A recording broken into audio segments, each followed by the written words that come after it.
certitude. Aux sources de la vérité biblique, un programme de l'équipe de la rédaction du magazine Maranatha, présenté par l'évangéliste Habib Bart Afolabi. Chaque jour, les médias vous abreuvent de mauvaises nouvelles qui vous effraient. Il est temps d'en apprendre les bonnes. Le magazine Maranatha va plus loin que les beaux titres des journaux ordinaires et vous oriente vers un espoir authentique et des solutions efficaces aux problèmes de notre temps. La nouvelle parution du magazine Maranatha est déjà disponible dans les librairies, les supermarchés, les kiosques et chez vos marchands de journaux habituels.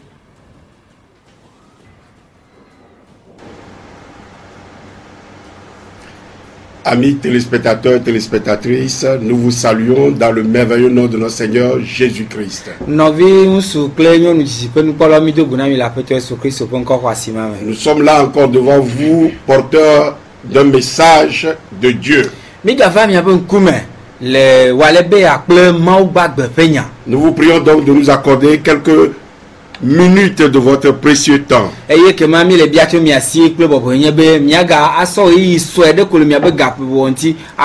nous vous assurons que ce serait très bénéfique et très édifiant pour vous. Lorsqu'on tourne le regard vers le Seigneur, vers Dieu, on est rayonnant de joie. La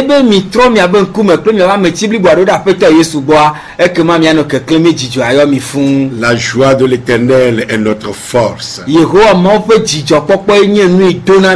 Soyez donc les bienvenus à ce programme de l'équipe de la rédaction du magazine Maranatha, certitude au sources de la vérité biblique.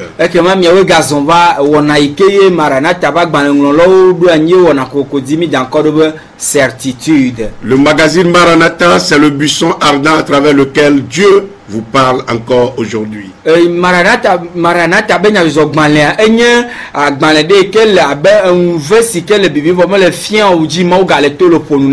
Bien-aimés dans le Seigneur, amis téléspectateurs, téléspectatrices, nous poursuivons notre étude sur pourquoi un chrétien ne peut plus être franc-maçon.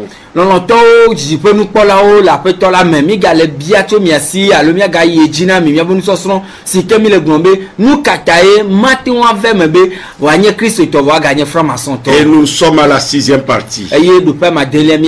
Nous remercions le Seigneur pour les vies transformées à travers ce programme et pour les témoignages des francs-maçons convertis que nous recevons.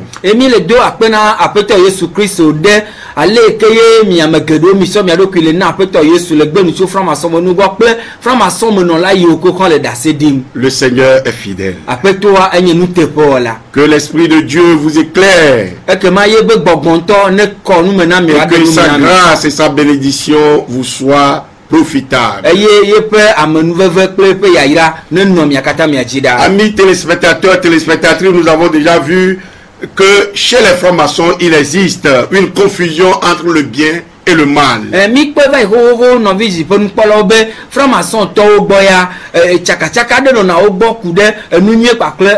Cela les amène à croire que le péché n'existe pas. Si le péché n'existe pas, chez eux, l'enfer non plus ne peut exister.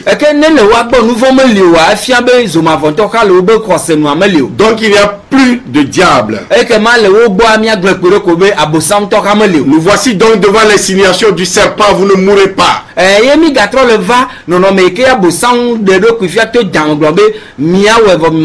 Cette insinuation a donné naissance à la fausse doctrine de la réincarnation.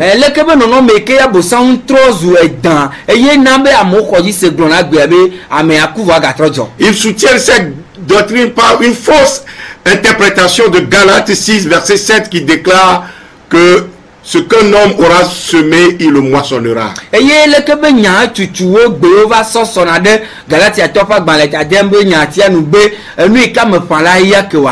Ce qui les amène à dire que tout se paie ici-bas.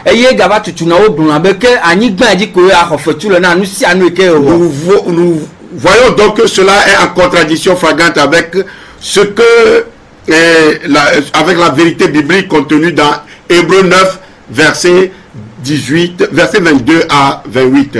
Eye voile e bi twa gban ta se ke twa ke blavo va se blavo vo enyia pe nya gogronwa mi doje si kotebe ji kosema e ke le frama so to gbo e chichitre de nuit. Je vais vous lire ce passage rapidement. E marque te pona mi ala blade de me. Et presque tout d'après la loi est purifié par du sang, et sans effusion de sang il n'y a pas de pardon. Il est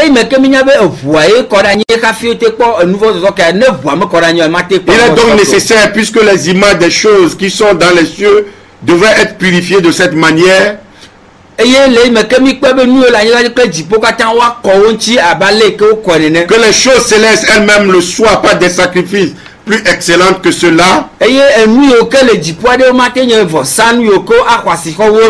Christ n'est pas entré dans un sanctuaire fait de maîtres d'hommes en imitation du véritable, mais il est entré dans le ciel même, afin de comparaître maintenant pour nous devant la face de Dieu. Et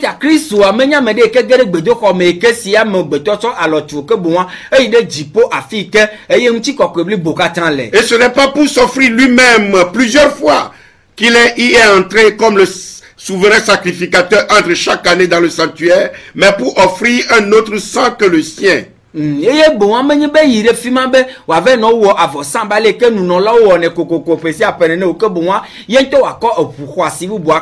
autrement, il aurait fallu qu'il ait souffert plusieurs fois depuis la création du monde. Mais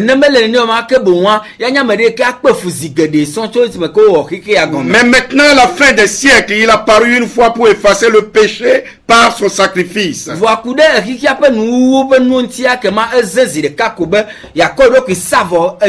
ce qui nous intéresse plus ici, le voici. Et comme il est réservé aux hommes de mourir une seule fois, après quoi vient le jugement. Et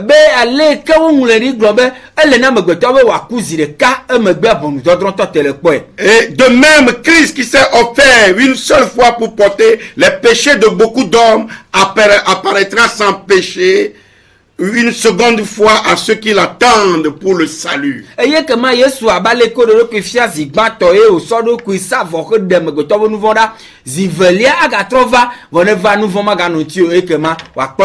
très important de souligner ce passage dans votre Bible. C'est pour vous dire que la réincarnation n'existe pas.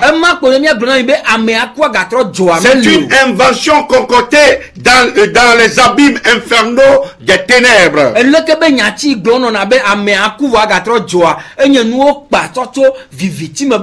Amis téléspectateurs, téléspectatrices, que faut-il croire? À une philosophie des hommes ou à la parole de Dieu? La Bible dit, la parole de Dieu dit que le péché existe parce que le bien et le mal existent. La mort existe également ainsi que le jugement de Dieu. La mort existe également ainsi que le jugement de Dieu. Après la mort vient le jugement de Dieu. Ainsi le paradis et l'enfer existent bel et bien.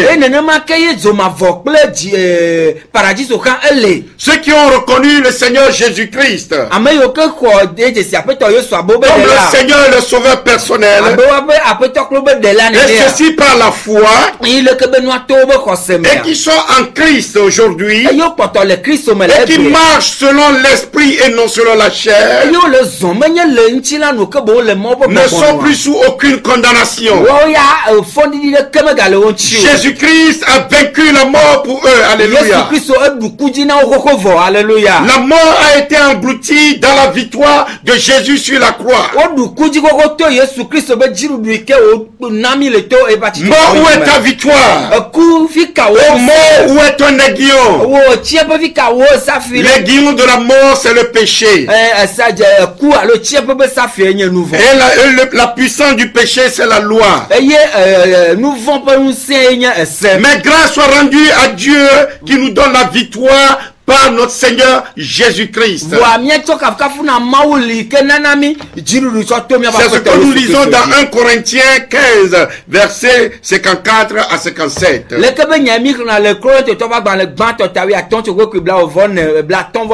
Donc lorsqu'on reçoit Jésus-Christ, on passe immédiatement de la mort à la vie éternelle.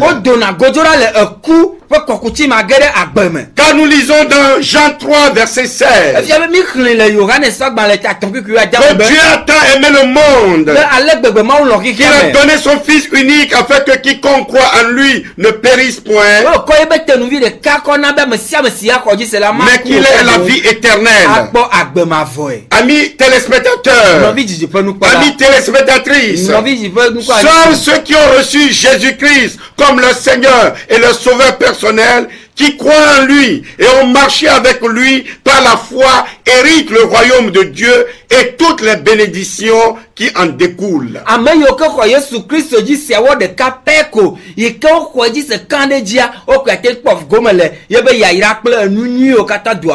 Les plus grandes bénédictions, c'est le paradis et le royaume des cieux. Le Seigneur Jésus nous l'a promis. Que votre cœur ne se trouve point. Croyez en Dieu et croyez en moi. Il y a plusieurs demeures dans la maison de mon Père.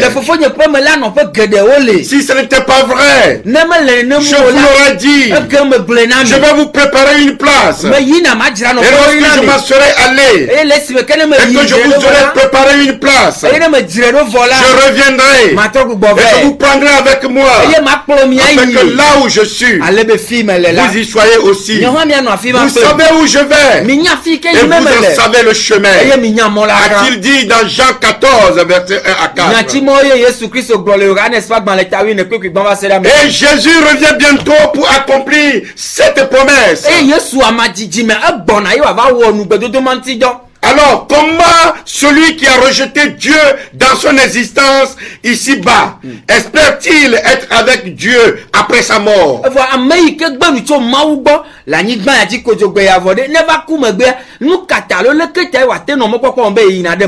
Si tu as rejeté Dieu, Dieu aussi te rejettera. Il te dira dehors. Je ne te connais pas. Et ce sera des pleurs et des grincements de dents. Il n'aura plus d'occasion de revenir ici-bas pour refaire sa vie. C'est le moment de te convertir, de croire en Dieu. Abraham a dit que si vous n'écoutez pas les hommes de Dieu qui sont avec vous aujourd'hui, même si quelqu'un revenait de la mort pour vous parler de la réalité de l'enfer, vous allez le rejeter aussi.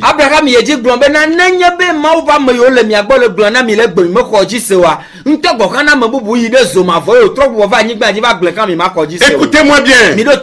Pourquoi alors un cercueil dans une loge maçonnique? Pourquoi un cadavre factice? Pour défier ou nier la mort? Ou selon l'expression consacrée pour passer à l'Orient?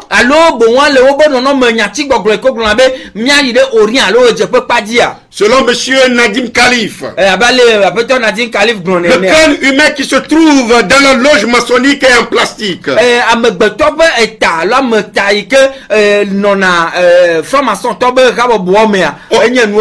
Au cours de notre rencontre, je lui ai demandé si l'on trouvait un crâne, ne serait-ce qu'en plastique, dans une église, quelle serait la réaction du public et des autorités?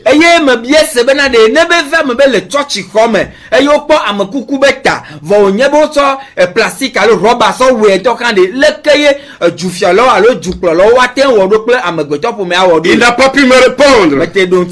Au moins je pensent que la présence du cercueil, du cadavre factice et du crâne humain dans la loge, ce symbole de la mort, leur rappelle cette évidence. La mort existe.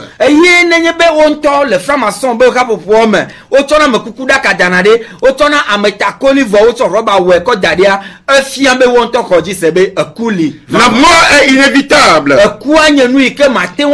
Mais la question fondamentale à laquelle chaque personne doit répondre sur cette terre est: où iras-tu après la mort?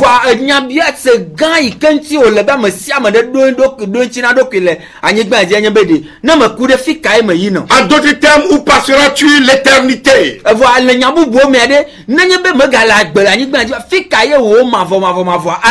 Trois fois de suite, il m'a été rapporté la triste fin d'un maçon bien connu à Lomé qui, avant de rendre l'âme, ont poussé de grands cris de frayeur. Ces cris même ont été entendus par leur entourage et leurs voisins immédiats.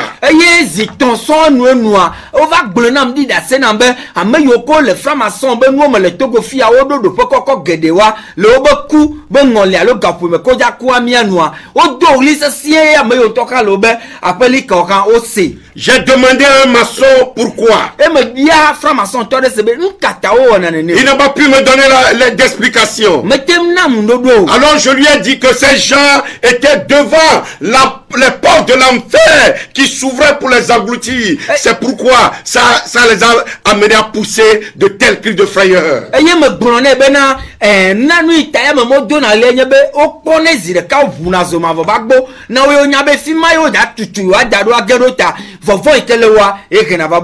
L'enfer est réel. Il existe bel et bien. Dès sa première initiation, chaque nouvel adhérent à la franc-maçonnerie est en contact avec trois éléments de la nature.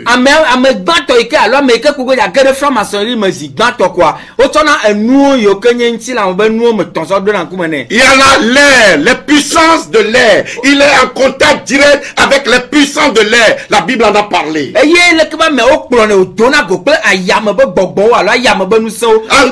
Ensuite, le feu. Le Dieu soleil, qui représente le Dieu soleil. Ou bien les esprits de Zoroastre. C'est-à-dire les adorateurs du feu. Et après, il est en contact avec de l'eau. Les esprits de l'eau. Les esprits des eaux. Et c'est souvent, tous ces trois éléments provoquent souvent la mort violente.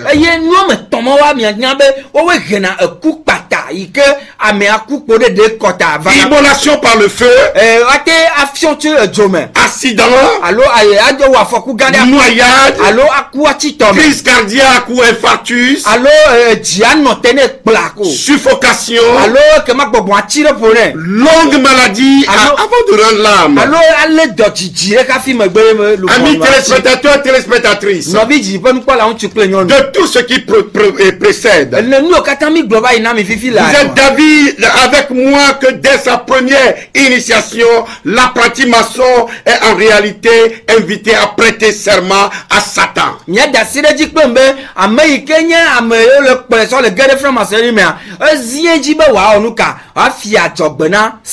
sa première initiation, il fait allégeance à Satan, le diable. Or, Jésus a déclaré dans Jean 10:10 que le voleur est venu pour voler, détruire et tuer. Mais que lui, il est venu pour nous donner la vie et la vie en abondance.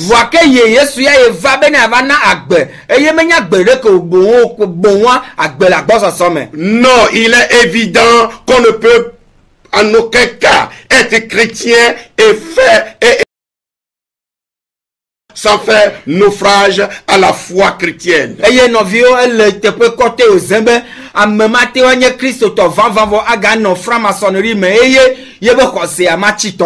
ce cas, on s'attire la colère de Dieu, on subira le jugement terrible de Dieu si on ne se répand pas.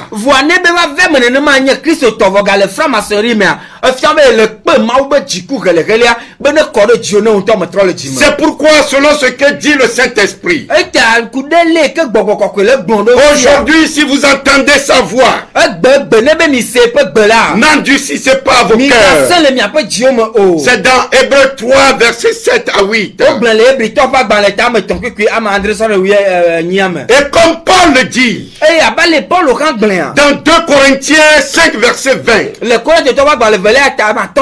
nous vous supplions au nom de Christ, soyez réconciliés avec Dieu. C'est le moment de la réconciliation avec Dieu. Amis téléspectateurs, téléspectatrices, lors de la cérémonie d'initiation, le nouvel adhérent à la franc-maçonnerie confesse qu'il est dans les ténèbres et qu'il va vers la lumière, alors que le chrétien croit que lui, il est déjà lumière, il a déjà trouvé la lumière lui-même et il est déjà lumière. Voilà la plus grande différence. Que non a victime et yo glane be o kplo so le de keke li gbo voir Christ to ya la nenye be ekho Yesu ji se nu makia e gede keke li me ye nto kan e to zu keke li azo. C'est important que je vous souligne cela. Parce que le Seigneur Jésus a déclaré: je suis la lumière du monde, celui qui me suit ne marchera pas dans les ténèbres. Mais il aura la lumière de la vie.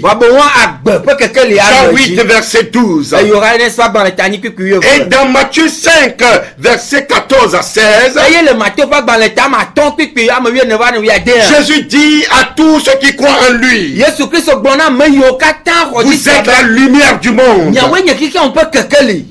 Alléluia. Amen. Dans la Bible maçonnique, qu'on appelle morale et dogme, Albert Pike affirme que la franc-maçonnerie est identique au mystère antique. Albert Pike,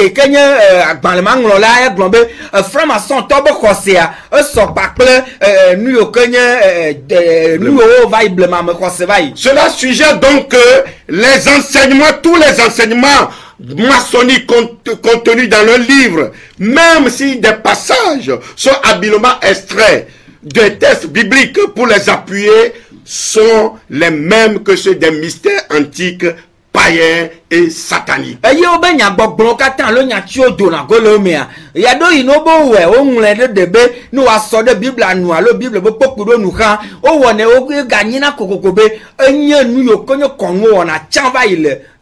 Les francs-maçons tirent leur héritage des sociétés secrètes égyptienne.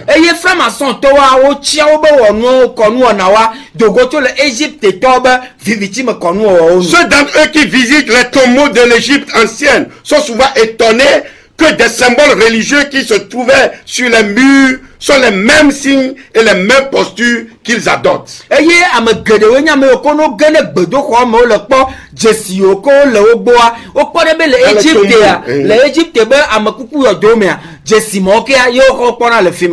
On y trouve également le tablier qui est utilisé à l'occasion de leur propre initiation. Mais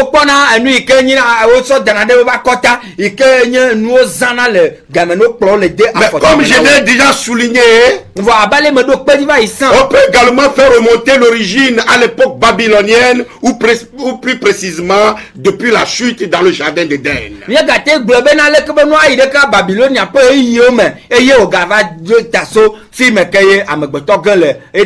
La franc-maçonnerie fait partie des sociétés secrètes initiatiques ou des ordres mystiques, parce que ces enseignements ne sont accessibles qu'aux seuls membres, et ceci par voie initiatique. Je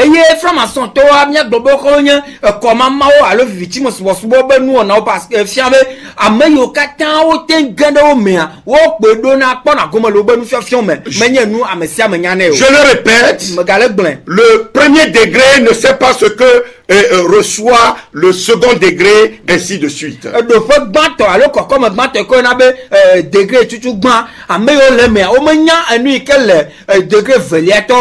Alors que la Bible consacre à travers Jésus-Christ l'interdiction formelle aux enfants de Dieu l'appartenance des sociétés secrètes.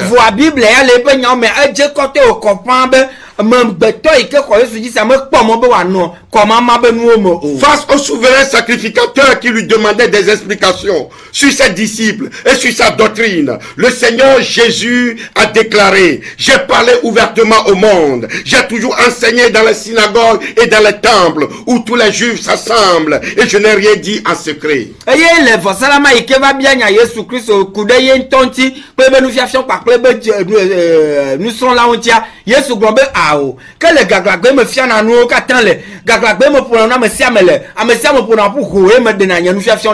Vous pouvez lire cela dans Jean 18, verset 19 à 20. D'ailleurs, en envoyant ses disciples en mission, Jésus leur donne une feuille de route très clair. Il les exhorta entre autres à ces termes: le disciple n'est pas plus grand que le maître, ni le serviteur plus que son Seigneur. Il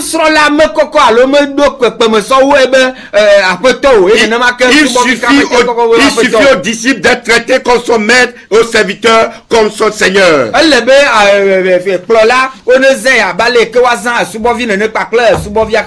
il n'y a rien de caché qui ne doivent être découverts, ni de secrets qui ne doivent être connus. Ce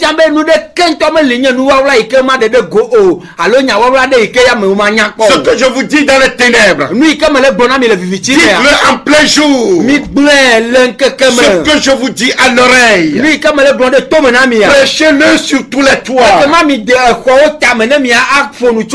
Dans le christianisme, il n'y a pas de place pour le secret. Matthieu 10, verset 14 à 27. Avant tout, gardez-vous du levain des pharisiens qui est l'hypocrisie. Il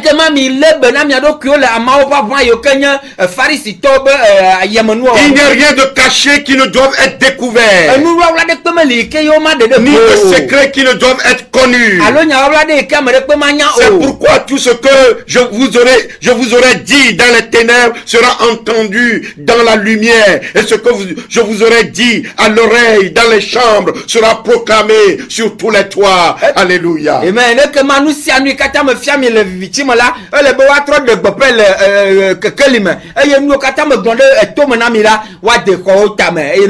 Luc 12, verset 1 à 3. Mes frères et sœurs, le chrétien disciple de Jésus est obligé ou bien appelé à obéir à son maître. C'est Jésus seul qui nous sert d'exemple, de modèle. Selon 1 Corinthiens 11, verset 1, Jésus n'a rien fait en secret. L'église ne doit non plus rien faire en secret, et l'enseignement biblique doit être public et accessible à tout le monde.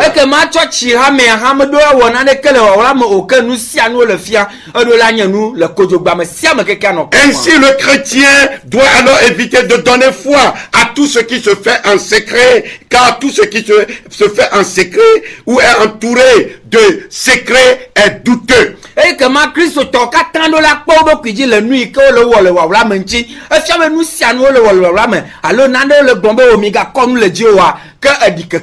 C'est dangereux, voire diabolique. La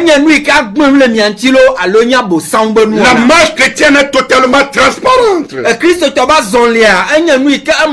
Car il n'y a en Jésus la moindre ombre de variation ni changement.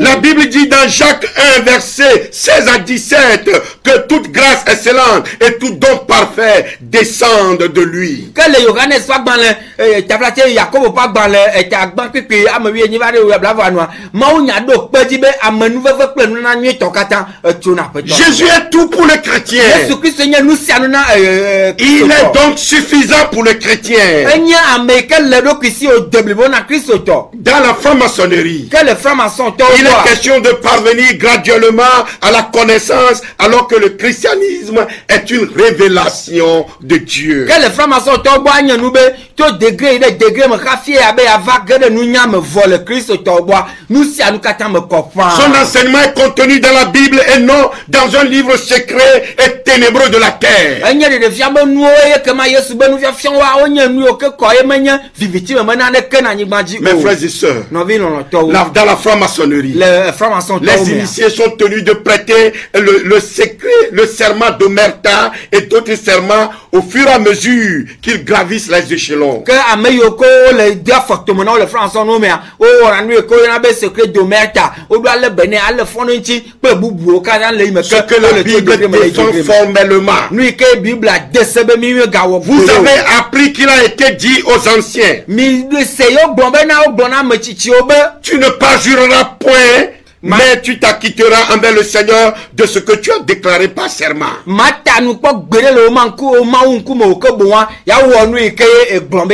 moi je vous dis de ne jurer aucunement ni par le ciel parce que c'est le trône de Dieu, ni par la terre parce que c'est son marchepied, ni par Jérusalem parce que c'est la ville du grand roi. Ne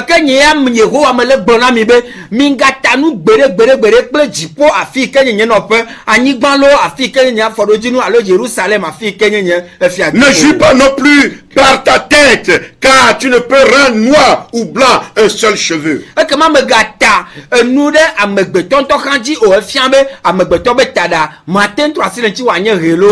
votre parole soit oui, oui, non, non. Ce qu'on y ajoute vient du malin. C'est le maître qui parle à ses disciples. Cela est écrit bien dans Matthieu 5, versets 33 à 35. Il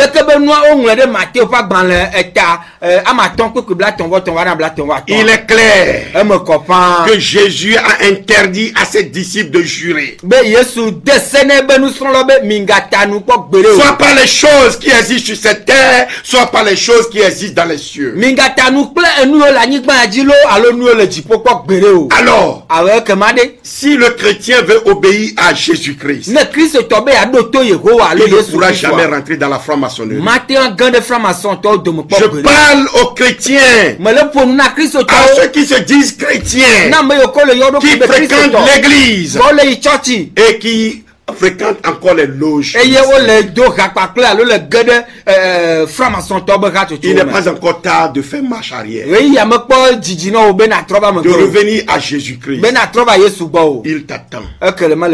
Il te tend la main. Est-ce que tu peux serrer sa main maintenant? Il est prêt à te pardonner. Reviens à lui. Au nom de Jésus-Christ, tu seras accueilli.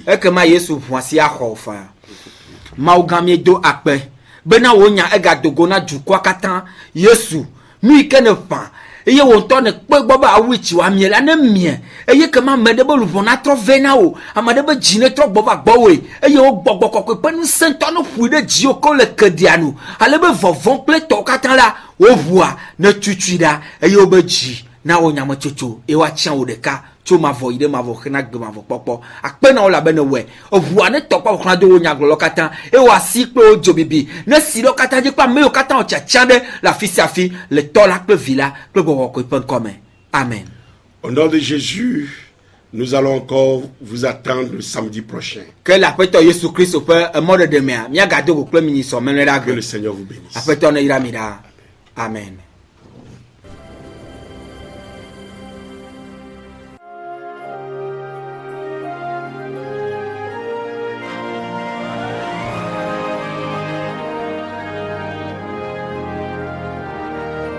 Certitude. Aux sources de la vérité biblique, un programme de l'équipe de la rédaction du magazine Maranatha, présenté par l'évangéliste Habib Barth Afolabi. Soyez à notre rendez-vous le samedi prochain à la même heure. Pour vos questions, réactions ou problèmes spirituels, contactez-nous au 90 03 60 86, 99 47 93 87, 22 32 82 99 ou écrivez à magazinemaranatha@yahoo.fr. Que le Seigneur vous bénisse.